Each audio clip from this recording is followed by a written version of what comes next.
আমরা অনেকেই প্রায় বলে থাকি যে আমাকে কেউ পছন্দ করে না বা আমাকে কেউ দেখতে পারে না।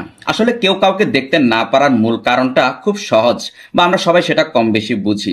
যেমন আপনি যখন কারো দোষ ত্রুটি ভুল দেখে সেটা সাথে সাথে ধরে ফেলেন এবং সাথে সাথে সেটা প্রকাশ করে দেন, তখন মানুষ আপনাকে পছন্দ করবে না, এটাই খুব স্বাভাবিক।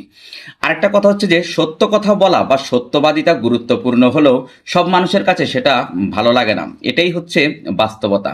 দেখুন, আপনার সত্য কথা বলার সাহস আছে, কিন্তু সব জায়গায় সত্য কথা বললেই যে মানুষ আপনাকে পছন্দ করবে এটা ঠিক না, বা এর বিষয়টা এরকম না।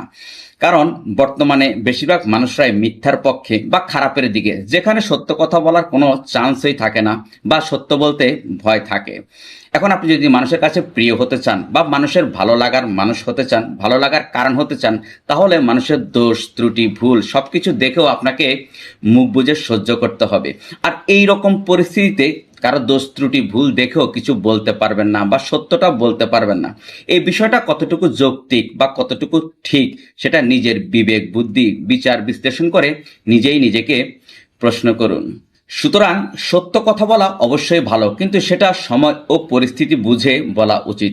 আরেকটা কথা হচ্ছে যে মানুষের সাথে সম্পর্কের ক্ষেত্রে সেটা সহ্য করা এবং বোঝাপড়াটা অত্যন্ত জরুরি।